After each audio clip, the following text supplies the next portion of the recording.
জাতির পিতার নাম কি? জোরে আওয়াজ দিয়ে বলেন, জাতির পিতার নাম কি? ইব্রাহিম। দীর্ঘ 15টি বছর 16টি বছর এদেশের শতকরা 92 জন মুসলমানের মাথার মধ্যে বোঝা চাপায় দেওয়া হয়েছিল, জাতির পিতা ইব্রাহিম না জাতির পিতা? নাম আমি বললাম না, আপনারাই বললেন। আল্লাহ বলছেন মিল্লাতা আবিকুম ইব্রাহিম হুয়া সাম্মাকুমুল মুসলিমিন। আল্লাহ বলছেন কিয়ামত পর্যন্ত পৃথিবীতে যত মুসলমান আসবে সব মুসলমানের জাতির পিতার নাম কি? জোরে বলেন, জাতির পিতার নাম কি? জাতির পিতা ইব্রাহিম। আর অন্য যাদেরকে জাতির পিতা বলা হবে, আমরা মুসলমানরা বলি ওরা জাতির পিতা নয়, ওরা হলো জাতির পিতা। আওয়াজ দিয়ে বলেন ঠিক কিনা? আরো জোরে আওয়াজ দিয়ে বলেন ঠিক না ঠিক? জোর করে জাতির পিতা চাপায় দেওয়ার কারণে জাতির পিতা দেশের সর্বস্তরের সমস্ত মানুষের কাছে সম্মানিত ছিল, কিন্তু জাতির পিতাকে সম্মান দিতে দিতে এমন একটা অবস্থায় নিয়ে গেছে 5ই আগস্টের পরে শেষে এই দেশের জনগণ যুবকেরা ওই জাতির পিতার মাথার মধ্যে প্রসাদ করে দিতে বাধ্য হয়েছে। আওয়াজ দিয়ে বলেন ঠিক কিনা? কারণ আপনি যেটার যে সম্মান যার যেখানে সেই জায়গায় যদি রাখেন তাহলে এটা ঠিক থাকবে, সেখান থেকে যদি বেশি বাড়ানোর চেষ্টা করেন আল্লাহ বেজার হবে। কথা বলেন ঠিক কিনা?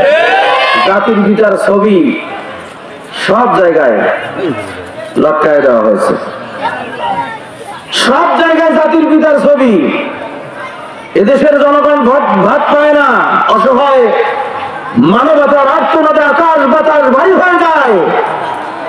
আর তথা কথিত ওই জাতির পিতাকে ফুরাতে গিয়া, তার ছবি বানাতে গিয়া, তার ভাস্কর্য বানাতে গিয়া প্রতি বছর 400 কোটি টাকা ব্যয় করা হয়েছে, যেটা জাতি মেনে নিতে পারে নাই। মুফতি সাহেব, মুহাদ্দিস সাহেব, ইমাম সাহেব ফতোয়া দিচ্ছে ছবি তোলা যাবে না, ছবি নিয়ে যাওয়া যাবে না, ছবি যেই ঘরে থাকবে রহমতের ফেরেশতা প্রবেশ করবে না। ওই মুফতি সাহেবের পকেটের মধ্যে 1000 টাকার নোট, সেখানে ছবি আছে না নাই? 500 টাকার নোট, সেখানে ছবি আছে না নাই? 5 টাকার একটা পয়সা পর্যন্ত হলে পরে সেটার মধ্যে ছবি ঢুকায় দেওয়া হয়েছে। গজব তো এত সহজে আসে না, এমনি আসে নাই। কি বলেন ঠিক কিনা? গজব এত সহজে আসে নাই।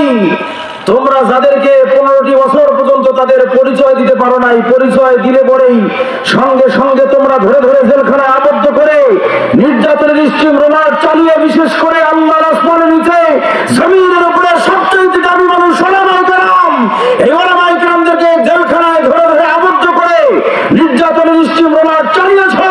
তারা যে দলটা করেছে, দলটার নাম জামাত ইসলামী বাংলাদেশ, এই দলটার নাম পর্যন্ত তারা নিতে পারে নাই। 5ই আগস্টের পর থেকে এখন তোমরা যে দল করেছো এই দলের নাম তোমরা দিতে পারো না। এখন বাংলাদেশের আনাচে কানাচে যেখানে যারা বসবাস করে, এখন তারা এই আওয়ামী লীগের নাম পর্যন্ত নিতে পারে না, যে আমি আওয়ামী লীগ করি অথবা আওয়ামী লীগের কর্মী অথবা আওয়ামী লীগের সমর্থক, এইটা পর্যন্ত তারা নিতে পারে না। আল্লাহ বলছে ওয়া মাকারু ওয়া মাকারুল্লাহি আল্লাহু খায়রুল মাকিরিন।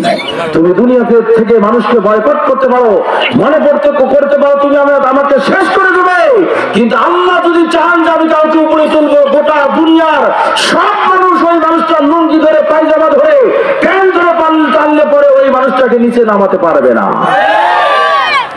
এজন্য এই 15 বছর কষ্টের বিনিময়ে দেশের জনগণ এখন দেখছে আগামীর বাংলাদেশ কোরআন এবং সুন্নাহর বাংলাদেশ, আগামীর পার্লামেন্ট কোরআন এবং হাদিসের পার্লামেন্ট। কোরআন দিয়ে যারা রাষ্ট্র চালাবে না, এই দেশের জনগণ তাদেরকে নির্বাচিত করে সংসদে পাঠাবে না। আওয়াজ দিয়ে ইমানদার ভাইয়েরা বলুন ঠিক না নাকি? রাজি আছেন আপনারা?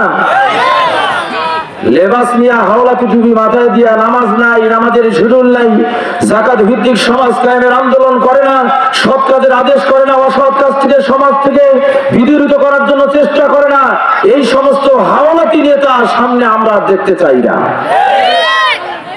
লোকজনকে দেখে, জনগণকে দেখে ভোট পাওয়ার আশায় মাথার মধ্যে টুপি দিয়া জনগণের দ্বারে দ্বারে গিয়া মানুষকে সালাম দেবে, আর সংসদে গিয়া স্লোগান দেবে মৌলবি ধরো, মৌলবি সাইজ করো। এদেরকে আগামীতে বাংলাদেশের জনগণ আজ ক্ষমতায় দেখতে চায় না। বলেন রাজি আছেন না নাই? রাজি আছেন তো? আলহামদুলিল্লাহ।